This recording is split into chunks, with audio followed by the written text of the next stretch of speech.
दोस्तों सुनो कहानी हॉरर के एक नए एपिसोड में आपका स्वागत है।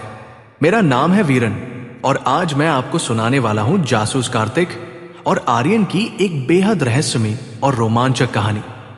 यह कहानी दिल्ली के दिल करोल बाग से शुरू होती है, जहां एक सुबह सिर्फ एक लाश नहीं मिली थी बल्कि कई सवाल जम ले चुके थे। इसलिए इस कहानी को आखिर तक ध्यान से सुनिएगा, क्योंकि हर सीन आपको अगले रहस्य की तरफ ले जाएगा। दिल्ली की सुबह आमतौर पर शोर, ट्रैफिक और भागदौड़ से भरी होती है, लेकिन उस दिन करोल बाग की गली नंबर 17 में कुछ अलग ही माहौल था। हल्की धुंध हवा में तैर रही थी। सड़क के किनारे कुछ लोग खामोशी से खड़े थे और दूर से पुलिस सायरन की आवाज धीरे धीरे नजदीक आती जा रही थी। ऐसा लग रहा था जैसे पूरी गली किसी अनहोनी की गवाही दे रही हो। भीड़ के बीच से एक लंबा, गंभीर और शांत चेहरा आगे बढ़ा। उसकी चाल में आत्मविश्वास था और आंखों में सवाल। यह था कार्तिक, दिल्ली का जाना माना स्थानीय जासूस। उसके ठीक पीछे एक नौजवान तेजी से चलता हुआ आया, जिसकी आंखों में उत्साह और बेचैनी दोनों थे।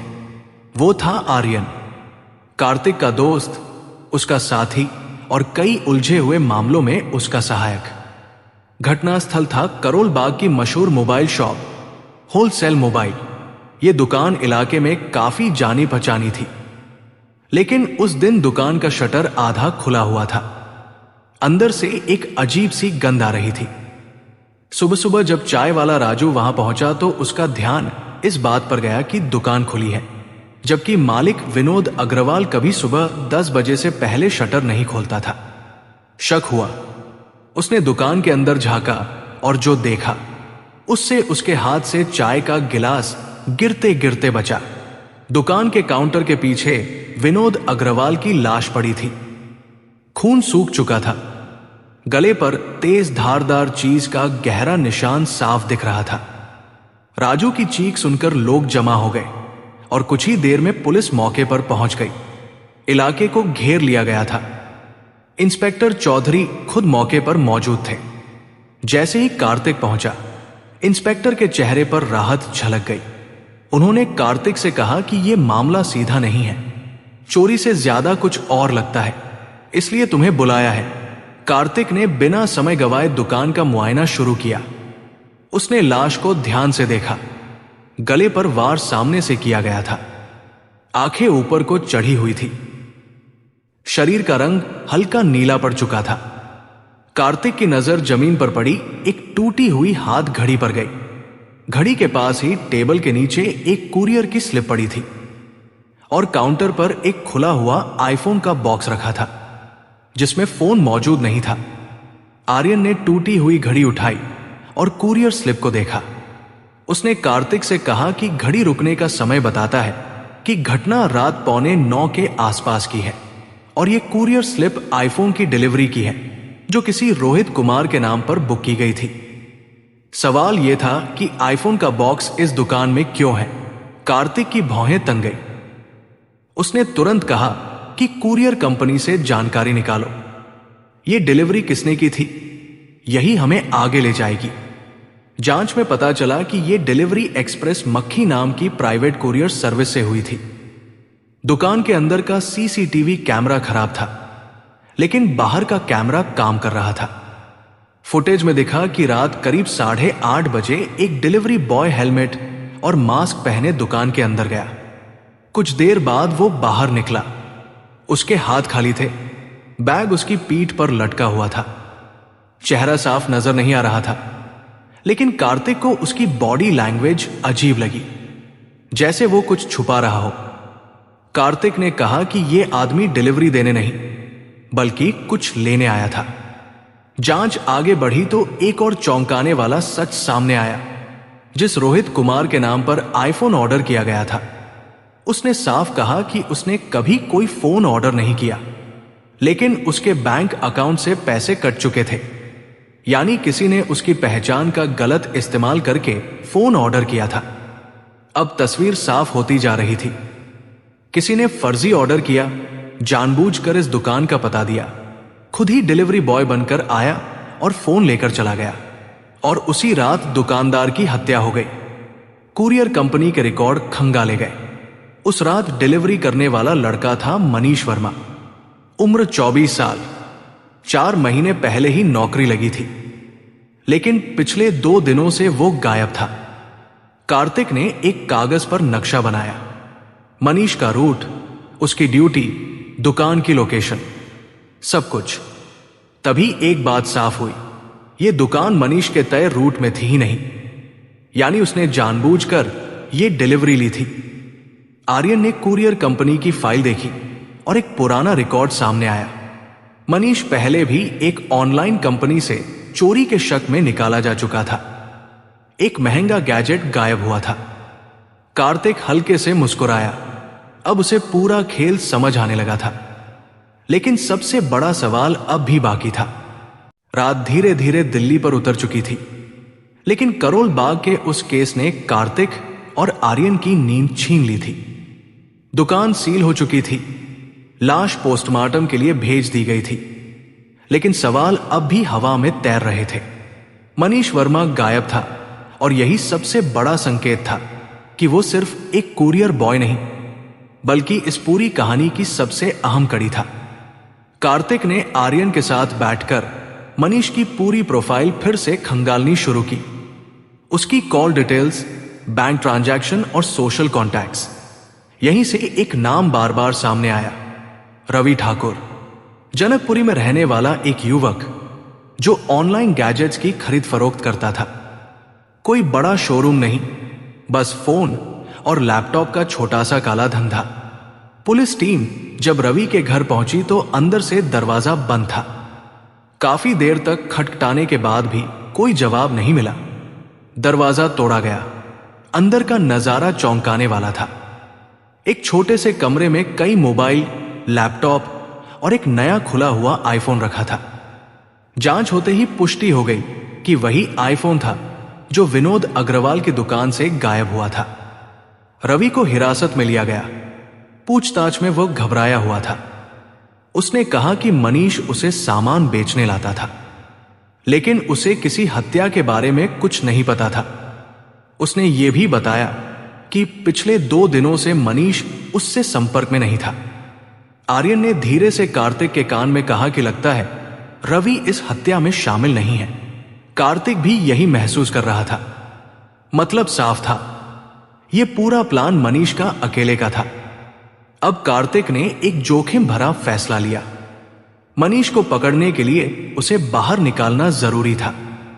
कार्तिक ने पुलिस के साथ मिलकर एक जाल बुना।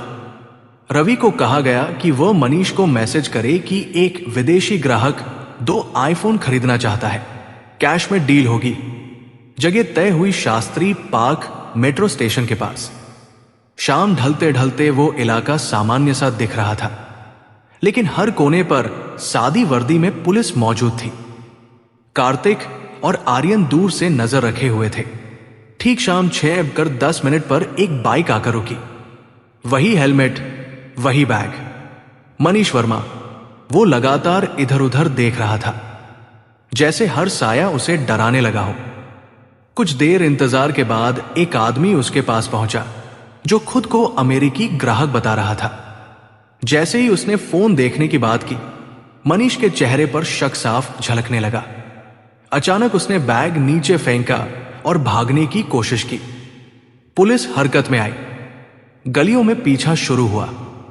कुछ ही देर में मनीष को दबोच लिया गया। उसके चेहरे से हेलमेट उतरा तो उसकी आंखों में डर और पछतावा दोनों थे। थाने में शुरुआत में वो चुप रहा, लेकिन जब कार्तिक ने सीधा सवाल किया कि उसने विनोद अग्रवाल को क्यों मारा, तो मनीष टूट गया। कांपती आवाज में उसने बताया कि वो सिर्फ आईफोन चुराना चाहता था, लेकिन विनोद ने उसे पहचान लिया था। पुराने मामले की वजह से डर के मारे उसने चाकू निकाल लिया। उसका इरादा मारने का नहीं था, सिर्फ डराने का था। लेकिन सब कुछ पल भर में बिगड़ गया। उसकी बात सुनकर कमरे में सन्नाटा छा गया। कार्तिक ने कहा कि लालच ने एक जिंदगी बर्बाद कर दी, सिर्फ विनोद की नहीं बल्कि मनीष की भी। कुछ ही दिनों में मामला कोर्ट पहुंच गया। मीडिया ने इसे सनसनी बना दिया। आईफोन के लिए हत्या हर चैनल की हेडलाइन बन चुकी थी। कोर्ट में सरकारी वकील ने इसे सोची समझी हत्या बताया। बचाव पक्ष ने इसे हादसा कहकर पेश किया। गवाह है, सबूत रखे गए, सीसीटीवी फुटेज दिखाई गई। माहौल भारी होता चला गया। आखिरकार फैसला आया। मनीष वर्मा को हत्या और धोखाधड़ी के आरोप में उम्र कैद की सजा सुनाई गई। कोर्ट रूम में उसकी मारो पड़ी। बाहर मीडिया चीख रहा था और कार्तिक व आर्यन चुपचाप कोर्ट से बाहर निकल आए। लग रहा था कि केस खत्म हो गया है, इंसाफ हो चुका है। लेकिन तभी उसी अदालत में कुछ ऐसा हुआ जिसने पूरी कहानी की दिशा बदल दी। जैसे ही जज उठने वाले थे, एक महिला अचानक बेहोश होकर गिर पड़ी। वो थी विनोद अग्रवाल की पत्नी। और उसी पल एक वकील हाथ में एक रिपोर्ट लिए अदालत में दाखिल हुआ। वो रिपोर्ट थी पोस्टमार्टम की असली रिपोर्ट। कार्तिक ने जैसे ही उस रिपोर्ट पर नजर डाली, उसके कदम रुक गए, उसका चेहरा सख्त हो गया। उसने धीमी आवाज में आर्यन से कहा, यह केस अभी खत्म नहीं हुआ है। शायद हमने अब तक गलत कातिल पकड़ रखा है और यहीं पर यह कहानी एक नए मोड़ पर आकर रुक जाती है। अदालत में जैसे ही वो रिपोर्ट सामने आई, पूरा माहौल बदल गया। जज की कुर्सी के सामने खड़े वकील के हाथ में जो फाइल थी, उसने उस फैसले की नींव हिला दी थी जो कुछ मिनट पहले ही सुनाया गया था। रिपोर्ट साफ कह रही थी कि विनोद अग्रवाल की मौत गले पर लगे चाकू के घाव से नहीं हुई थी। मौत की असली वजह कुछ और थी। कार्तिक ने रिपोर्ट को ध्यान से पढ़ा।